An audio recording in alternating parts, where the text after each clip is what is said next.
Эзний хайр инрэл дуустдаггүй. Өршөөлт нь төгсгөлгүй. Өглөө бүр энэ нь цоо шиг. Таны итгэлт байдал юутай аваагаав. Хермоны шүүдэр өглөөний хөтөлбөр эхэлж байна.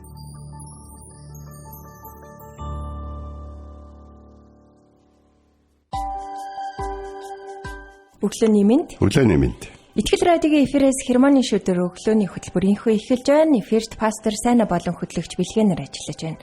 Сонсогчдаа сайхан амарсан уу? Танд өглөөний мэндийг хүргэе. За өнөөдөр маш гоё өглөө бол эхэлж байна. Тэгээд ер нь бол миний хувьд л 9 цаг унтсан байна. Ястаа жинхэнэ гайхамшиг гэдэг чи боллоо. Тэгэхээр амралт гэдэг бол маш чухал. Яагаад гэвэл эзэн биднэрт өнөөдөр ямар өдөр бэлдсэнийг бид бол мэдэхгүй. Өнөөдөр бидэрт ямар их чадал, ямар их урам ямар их одоо ирч хүч хэрэгтэй болохыг бид мэдэхгүй. Ямар ч гэсэн нэг төрөл тодорхой бид өглөөс ирсэн байна. Өнөөдрийг бурхан биднэрт өгж байгаагаас гадна өнөөдөр бидэрт магадгүй хийх ажил ч бас өгч магадгүй. Тэгэлгүй яах вэ? Тэгээд энэ гайхалтай өглөөг сонсогчдаа хэрхэн эхлүүлж байна вэ? Хермоны шүүдрээ сонсоод эзний үгийг сонсохоор зүрх сэтгэлээ бэлтэн ирж байгаа сонсогч танд баярлалаа. Тэгээд хамтдаа өнөөдөр энэ өглөө шинэ магтаалын дуугаар эзнийг магтан өглөөг эхлүүлэх болно. Би нэг шинэ дууг бэлдсэн байгаа. Энэ бол нөгөө нэг Praise Festival болох гэж байгаа шүү дээ. Тэгээд тэрний Тэсийн гол гэд чаленж өгдөж байгаа. Цуглаануудаас шин магтаалын дуунууд олноор төрөн гарч байна. Тэгээд тэрний нэг болох Өө яавэ гэдэг нэртэй явуулахаар бэлдсэн байна. Тэгээд шинэ дуугаар магтана. Ямар гоё юм бэ? Библиэлд хүртэл тэгж бичсэн байдаг шүү дээ, тэ. Шинэ дуугаар эзнийг магтан алдаршуулаарай гэсэн байдаг. Тэгэд энэ төслийн хүрээнд олон шинэ Монгол магтаалын дуу баяртай байна. Өмнө бид нар бол орчуулгын магтан дуунуудыг бас нэлээд дуулдаг байсан бол одоо яг монгол хүний зохиосон монгол хэл дээрх магтан дуугаар хамтдаа эзнийг алдаршуулна гэдэг юутай сайхан мэлээ те. Тэгээд Praise энэ worship фестивалийн талаар бас мэдээлэл өгье те. Тун удахгүй болох ч шүү дээ. 6 сарын 26, 27, 28-ны ийм 3 өдөр болох магтаал байгаа. Тэгээ надад энэ фестивалийн тэр нөгөө нэг ийм урай үг нь үнэхээр их таалагдсан. За. Эзний авралд баясан мянган дуу хоолой бүтээгч бурхныг хамтдаа магтан алдаршуулнаа. Амен. Үнэхээр хүн бүрийн дотор эзний авралд баясан тэр баяр хөөр байдаг шүү дээ те. Үнэхээр талархсан тэр зүрх сэтгэл дуу хоолойнууд байдаг. Тэр бүх дуу хоолойнууд нэгдээд хамтдаа бурхныг магтан алдаршуулна гэдэг юутай сайхан билээ те. Тэгээд энд бас айгүй олон сонирхолтой зүйлүүд болох юм байлээ. Үндсэн тайзын хэсэг байгаа. Тэнд бол Христ итгэлтэй магтаалын багууд мэдээж магтаалын дууг дуулцгаах болно. Тэгээ сүнслэг номлол эдгэрэл чөлөөлтийн цагууд тэнд явагдах болно. Бас Тэсийн гол тайз гэдэг байгаа юм билээ. Тэнд нь болохоор энэ Тэсийн гол шинэ магтаалын дууны энэ чаленжуудаар шинээр зохиогдсон дуунууд тэнд тоглогдох юм билээ. Мөн шинээр зохиогдоод хараахан одоо нэг олон нийтэд тавигдаагүй ч гэсэндээ одоо нөгөө өөрсдийн зохиосон дуунууд байгаа шүү дээ. Тэр нь ингээд welcome нээлттэйгээр бас байх юм байлээ. Яасан гоё.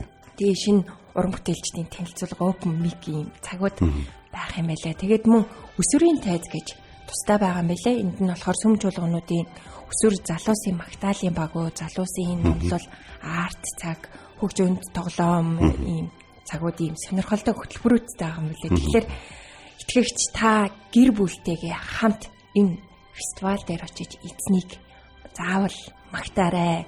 Хүүхдүүдтэйгээ хамт очиорой тий. Бурхан эзнийг хамтдаа магтах энэ цагт хамтаагаарай. Тэгээ мэдээж энэ бол уухаан дуу кемпинг талбайд болох болно. Тэгээд мэдээж тасалбартай байгаа.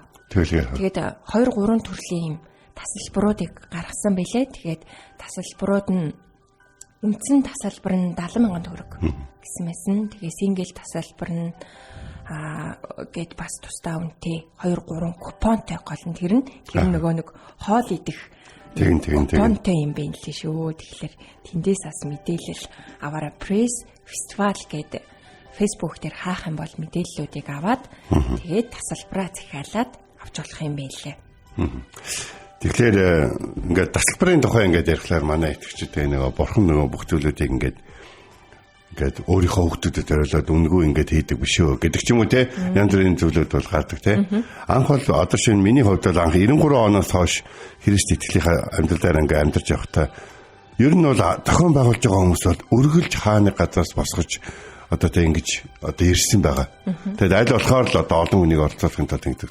Харин одоо Монгол чуулган Монгол магтаалаа авч явахын тулд Монгол уран бүтээлчид болоо шинэ дуунуудыг олноор зохиохын тулд түүн дээрээ төвлөрхийн тулд бас энэ уран бүтээлчид болоод эзэнд үйлчилж байгаа хүмүүст одоо тий тайруулж байгаа өхөрт одоо хошовч үтийгээрээ гэдэг эзний хууль бас байгаа шүү дээ тий. Тэгэхээр бид нар бүгдээрээ бас одоо энэ хөлс хөдөлмөр бас эзний хаанчлалын төлөө бас одоо билет хотлож аваад гэдэг танай гэр бүлийн сүнслэг оршиход маш том хөрөнгө оруулалт болох болоо гэж бол миний хувьд маш их бодож байгаа. Тэгэлгүй яхав. Тэгээд эзнийг хамтдаа залбирал магтаалын энэ цагуудыг гаргаж эзнийг алдаршуулна гэдэг юутай сайхан мэлээ те. Тэгээд хамтдаа энэ цагт эзний өмнө ирж түнд алдар магтаалыг өргөцгөө.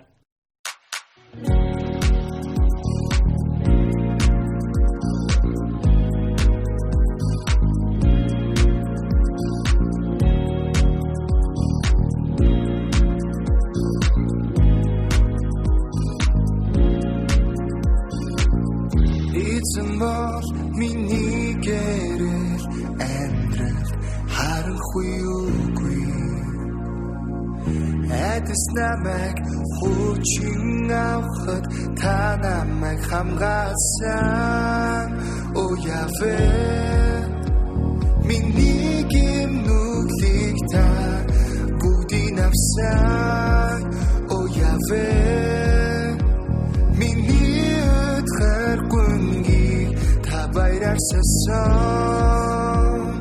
би зөвхөн ихсний хайр та миний гүйлтийг сонсож хайр зөвхөн ихсний хайр та намайг аварсан эцэг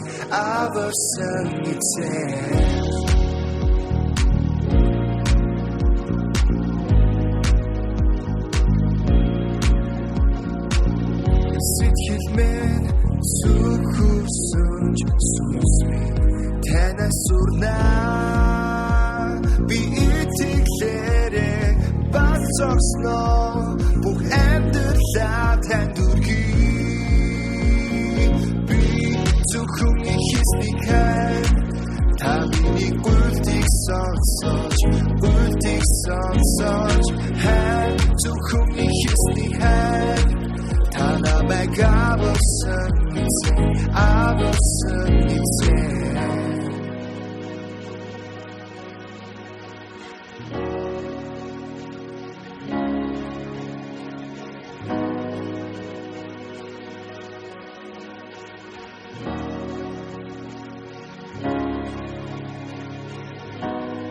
миний сэтгэл зөвхөн таныг алхах миний амьдрал зөвхөн таныг арт бай миний сэтгэл зөвхөн таныг алхах миний амьдрал зөвхөн таныг арт бай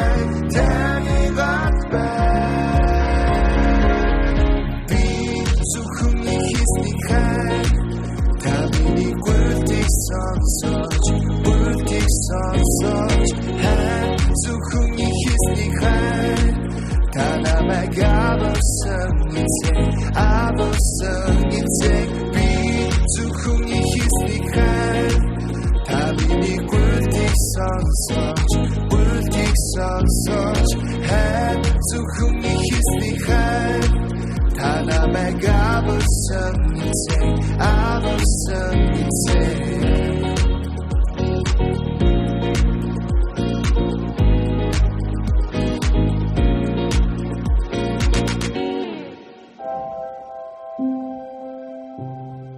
Бурхан, та миний бурхан. Би таныг эртлэн хайхвалаа. Усгүй хоорой ангамл газарт сэтгэл минь танаар сангаж бие махбод минь таныг хүссэн тэмүүлж байна. Дуурал 63-ийн 1.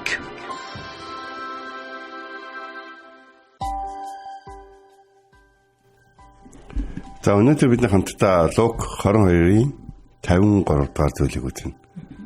За энэ ер нь бол Христ итгэгчдийн хувьд бол энэ сайн мэдээний 4 номын ялангуяа энэ сүүлийн бүлгүүд те Есүс Христ бидний төлөө баригдаж те хүмүүс түүнээс ургаж, хүмүүс түүний ганцаардаа болж, хүмүүс түүний зааснаас өөрөөр хийж те тэгээд одоо юу гэдгийг хүмүүс саяхан барилж ирсэн хүмүүс түүнийг үзэн ядаж те түүнийг зодож бас түүнийг басаж би бас энэ үгийг хэлмээр байдаг бас Христийг басаж тэгээд түүнийг бас худалдсан байдаг. Энэ айгүй сэтгэл хөдлөмөр үйл явдалтай хэсгүүдийг бол юуны сайн мэдээний 4 номын сүүлийн бүлгүүдээс бид бол хардаг. Өнөөдөр Лук номын 22 дугаар бүлгийн 53 дугаар зүйл. Өдөр бүр та нартай хамт сүмд байхад минь та нар надад гар хүрээгүй штэ. Харин энэ цаг нь болоод харанхуй хүчин та нарыг юм гэж хэлсэн байна. Тэгэхээр өнөөдөр нэг зүйлийг номлын өмнө асуумаар байна. Та хэрвээ танд боломж олгоод танд санхүү хөрөнгө оруулалт оруулаад тийм үү? Танд та бол одоо яста бүр сайн ч вэ, муу ч вэ юу ч хийсэн таныг одоо дэмжин дагна гэх юм бол та яг юу хийх вэ? Яг юу хиймээр вэ? Та хин нэгэнд доромжлогдож явсан хариугаа аммаар байна уу? Тэ? Та хин нэгэнд басагдаж явсан учраас тэр хүнээс илүү гармаар байна уу? Эсвэл та хин нэгний эсрэг буруу юм хиймээр байна уу? Та яг юу хиймээр байна? Яг зүрхнийхээ гүнд өөрөөсөө асуугаад үзээрэй гэж. Тэгэхээр Есүс Христийн дагалдагчид бол түүнийг дагаж явахд бол жишээ нь Петрийн дотор бол ийм үг байгаа шүү дээ, тий. Би чамаа хүн барьдаг загсчин болгоно. Тий. Петрэ энэ үгийг чамд бурхан өөрөө илчилсэн. Чи бол сүмийн сойр. Чам дээр сүмээ босгоно. Тийм үү? За бас Петрэ чи эргэж ирээд нөхдөд оромшуулаарай. Тэгээд за Петрэ гэдэг нэг Петр жишээ нь зөндөө хэлсэн маа. Ер нь дагалдагчид бүгдөө л ямар нэгэн байдлаар янз бүрийн үгүүдийг бол сонсцсон байсан те. Харин өнөөдөр бидний ярилцж байгаа яг энэ хэсэг бол өдөр бүр та нартай хамт сүмд байхад та нар надад гар хүрээгүй гэж хэлсэн. Иерусалим хотын сүм бол Иерусалим хотын одоо Лев онгийн сүмийн зэрэгтнүүд, ахлах тахилчид, за бас фарисеучуд, садукачуд гэх мэтээ маш олон одоо Христ юуны Бурхны одоо шашны бүлэглэлүүд бас тэрнээс гадна Евдийн шашны одоо бүлэглэлүүд те. За тэгээд янз бүрийн одоо хүмүүсээр дүүрэн байсан. Тэнд хинч Бурхны үгийг буруу заахгүй л байгаа бол заах боломжтой байсан байна. Есүс тэнд 12 настайдаа анх ирэл хүмүүстэй үг хэлцээд тэднээс зааж сурж бол эхэлсэн байна. Харин өнөөдөр нэг зүйлийг ингээд ойлгож авах хэрэгтэй зүйл нэхэр Яв номын эхлэлд нөгөө сатан бурханд хэлэгдээд байдаг. Та түүнийг хамгаалаад байгаа шүү дээ.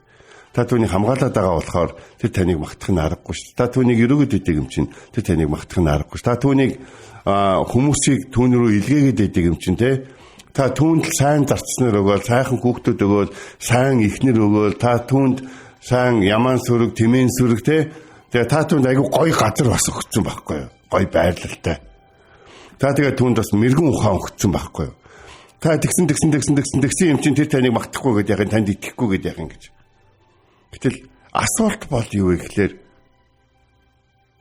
тэгвэл Явд байсан зүйл итгэгч хүн болгонд яагаад байдгүй? Энэ бол асуулт. Есүс өнөөдөр тэр өөрийг нь барих гэж ирсэн хүмүүсэд гитмэн цэцэрлэгт асууж байна л да. Өдөр бүр та нар надтай хамт сүмд байсан байж намайг бариагүй шүү дээ. Та нар үнэхээр ингээ бүр намайг барьмаар, харин захирагчд тушаамаар, цовдлмаар, намайг бүр алмаар, бүр би танаас бүр тэгж саад болж исэн үү? Би та нарын хайрладаг Бурхны талаар бүр тэгж буруу зааж те та нар надаас урвах хүртэл одоо энэ төвшөнд би одоо та нарыг одоо дургуцлыг хүргэсэн үү гэдэг асуултыг бол тавьж. Өнөөдөр бид нар ч гэсэн нэг зүйлийг ойлгох хэрэгтэй. Өнөөдөр бид нэр эргэн тойрны эргэж хараад зарим нэг хүмүүсийг илүү ивэгдээд, илүү өрөөгдөөд, илүү их юм идлээд, амсаад те хүртээд яваад байгаа юм шиг ингээд харагдаад байгаа боловч нэг асуулт байна. Тэр хүн яагаад тэгсэн юм болоо гэж. өдөр бүр эзний үгтэй, өдөр бүр эзний сүмд, өдөр бүр эзэнтэй байна гэдэг нь зүгээр цуглаандаа очиод зүгээр л байхаас энэ шал өөр зүйл. Есүсийн 12 дагалдагчид дараад нь Юдас ингээд Есүсээс орсны дараа тэд нэр амьдралынхаа бүхий л өдрүүдэд Христийн төлөө амьдарсан. Тэд нэр ястаа өдөр болгон Христийн төлөө амьдарсан.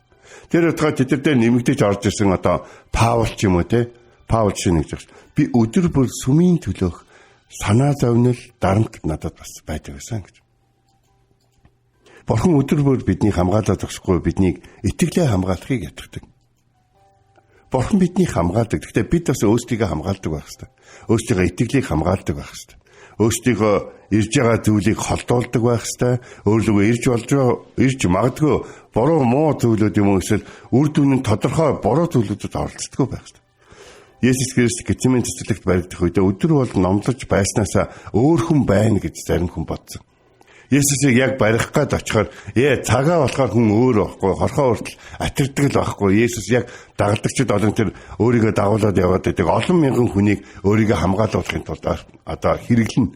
Эсвэл тэднийг хаяад зогтоо. Есүс мэдээж тэр барих гээд очиход өөр хүн байна гэж боддог. Есүс зогтоогооч юу? Та нарыг Назарын Есүсийг бид ирж явж. Тэр чинь би байна. Өдөр болгон би та нартай хамт байсан. Та нар хизээл бол гэлээ. Та нар ягаад өчигдөр намайг уржигдаар бас жилийн өмнө намайг бариагүй юм бэ? Би өдөр болгон та нартай хамт байсан. Тиймээс өнөөдрийн номлог сонсож байгаа танаас асуух олон асуултын нэг бол та итгэгч хүнийхээ хувьд хаана байхаас шалтгаалan хариу үйлдэл үзүүлдэг. Та сүм дотор нэг өөр үйлдэл, харанхуй шүн Гетсеман цэцэрлэгт нэг өөр үйлдэл байдаг. Та цаг үеэс шалтгаалж үйлдэл гаргадаг. Хүмүүс бүгдээр Есүсийг магтаал хашгиралдаад ухтгаар нь хосоонаа гэж дагаж яваад тэгэл дараад нь цовдол гэж хашгирахаар нь цовдол гэж хашгирал. Та амьдрахын тулд цаг үе ямар болж яг тэрэнд нь зориулан өөрчлөгдөж явдаг хүн. Хүмүүс таныг ямар шийдвэр гаргадгийг мэдв. Хүмүүс таныг өдөр болгон ямар итгэл үнэмшил дотор бол хаана үлддгийг мэдв.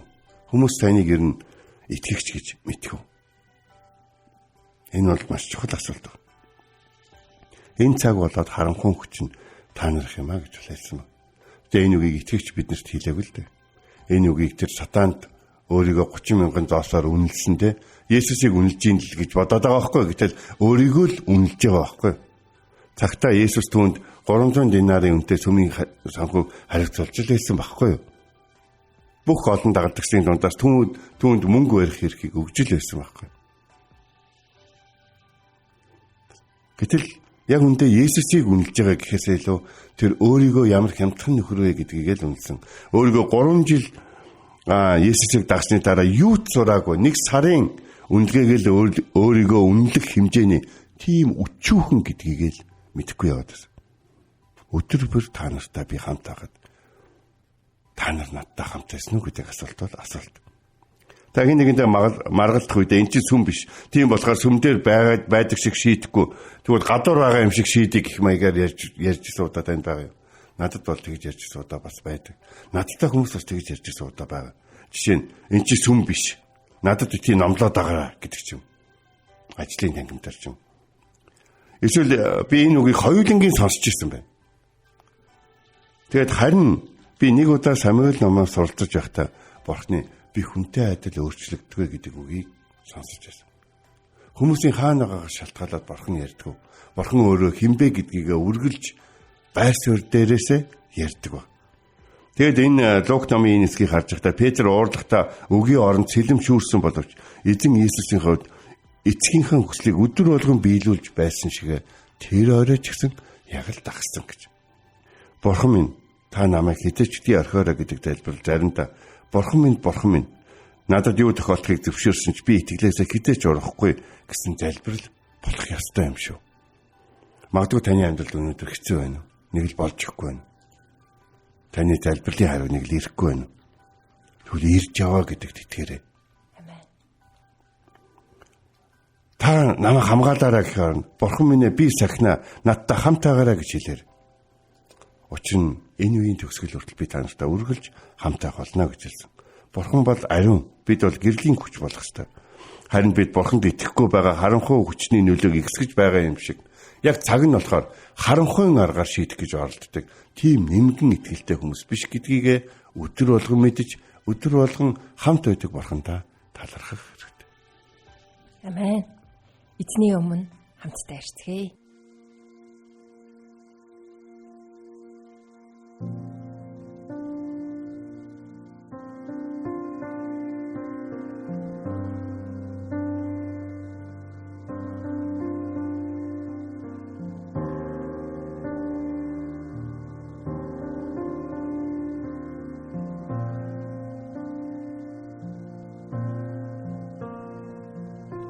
Нэг үслийн тань хөршөөл би гайхширдаг жигүүрийн тань сүдэр намайг халхалдаг хайрын амлалт сүрхийг минь баттай чөлөөсөн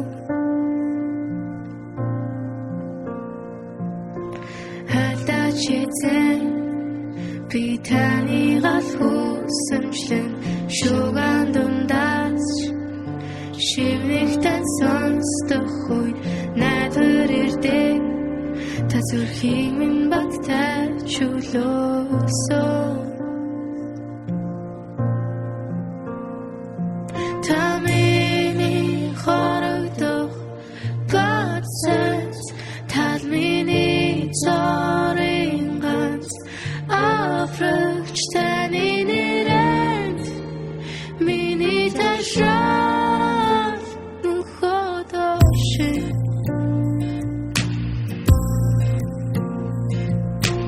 аллачитэн би таны гал хүсэмжлэн шуган дундаас шинэгтэн сонсдох үед найдвар ирдэг та зүрхийг минь баттай чөлөөсөн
Амен. Өнөөдөр бид нэр үгийн цагаараа Лук номын 22 дугаар бүлгийн 53 дугаар ишлэлээс суралцлаа. Өдөр бүр та нартай сүмд хамт байхад минь та нар надад гар хүрээгүй. Харин энэ цаг болоод харанхуй хүч нь та нарих юм гэв. Та харанхуй хүчний талд зогсож гин үү? Эсвэл гэрэл зогсож гин үү? Нүгэлтэд эвлэрч чадахгүй байх нь амьдралд олон гамшиг сорил тавьчирдаг. Харин та нүглээ явуулавал Христ таны төлөө юу хийснийг хүлээн зөвшөөрч байвал тэр таныг цэвэр ариун болгоно. Та бол гэрлийн хүүхэд юм шүү. Түрүүн пастор маань бас хэлсэн те. Бурхан ариун бол бид гэрлийн хүч болох ёстой. Харин бид бурханд итгэхгүй байгаа бол харанхуй хүч нөлөөг ихсгэж байгаа юм аа гэж хэлсэн. Та хаана зогсож байна вэ? Тэгэхээр бид ингээд монголчууд бид нэр дуулах, магтах дуртай. Тэгэхээр миний хувьд бол магтаалын дуу бол харанхуй хүчний эсрэг зогсох, ялангуяа харанхуй давтаа урам авч эргэж гэрэл рүү гарах хамгийн гол зүйл болдог гэж бодог. Би та бүхнийг магтаалаас битгий хоолоогоосаа гэж. Тэгэхээр уриалмаар байгаа. Магтаалд маш их эзний үгүүд бас яг одоо тэр дуун дээр гарч байгаа зүйлүүдийг туулж байгаа хүмүүсийн итгэлийн одоо гэрчлэлүүд шингэсэн байдаг. Тэр утгаараа магтаалын дуунууд гэдэг бол маш хүнцэнтэй хүчрхэг зүйлс байдаг. Тэгээ одоо болох ч байгаа фестивальд та бүхэн бас оролцоорой. Тэгээд манай фестивал дээр ч одоо нэлээд гол хүн манай хөтлөгч манай манлаа байгаа. Манай манлаа бол манай ихтгэл радиогийн хөтлөгч одоо бие гэрчлэн гэх мэт нэвтрүүлгийг те одоо манай Германы шүтэн дараа хөтөлбөрийг та бүхэн мэдж байгаа одоо тэр үйлчлэлдээ бүх амьдралаа зориулаад явж байгаа түнтэй хамт эзнийг магтаараа шин дуг эрен хайгаараа магадгүй таны одоо тулж байгаа амьдралаа дамжуулаад танаар дамжуулаад нэгэн шүлэг нэгэн магтаал нэгэн гэрчлэл бий болохыг үгүйсэхгүй. Тэгээ та өөрийн хүмүүстэй хамт таагаараа өдөр бүр эзэнтэйгээ хамт таагаараа. Тэгээд хамт залбирая. Орчлын ертөнцийг бүтээсэн эзэн таны хайр агуу. Та бидэнтэй өдөр болгон хамт байдаг байхад бид харин заримдаа үгүй. Таны өмнө гэмшиж байна. Та биднийг үргэлж сүм дотор хүлээж, та бидэнд үргэлж шинэ үгийг бэлдэж, та биднийг өрөөх, та бидэнд ивэл өрөөл, та биднийг ажиллахыг хүсэж байхад бид нар заримдаа бид өөр зүйлүүд, өөр их зүйлийг бидэнд өгдөг юм шиг тэднийг сонгоод таны газар таны биднийг хүлээж байгаа газар бидэнд өрөөлийг бэлдсэн газар очихгүй байх тохиолдол. Яг энэ зөвчт өнөөдөр бид залбирanгуйч эзэн Есүс тэр өөрсдөө хямдхан үнэлсэн хүмүүс, өөрсдөө 30 мөнгөнд засвар үнэлсэн хүмүүст хэлсэн үг бол би та нартай өдөр болгон л хамт байсан даа гэж. Өдөр болгон хамт байсан байтал түүнээс тийм хол зүрх сэтгэл байсан. Үнэхээр харамсаж байна. Бид хүмүүсийн өмнөөс харамсах харин өөрсдөө тийм болчихгүй тул тэмцэхийг хүсэж байна. Та бидэнд хүч чадлыг өгөөрэй. Та биднийг хайрлаж, та бидэнд төвчээртэй хандаж, нэгүүлсэнгүй ханддаг тань талархъя. Есүсийн нэрээр залбирanгуйлаа. Амен. Энт хүрээд Хермоны шүдэр өглөөний хөтөлбөр өндөрлөж байна. Бидэнтэй хамт байсан сонсогч танд баярлалаа. Маргааш эргээд энэ цагтаа уулзцгаая. Эзэн таныг харж хандах болтугай. Амен. Эзэн зүрхийг чинь Бурхны хайр ба Христийн төвчөрт чиглүүлэх болтугай.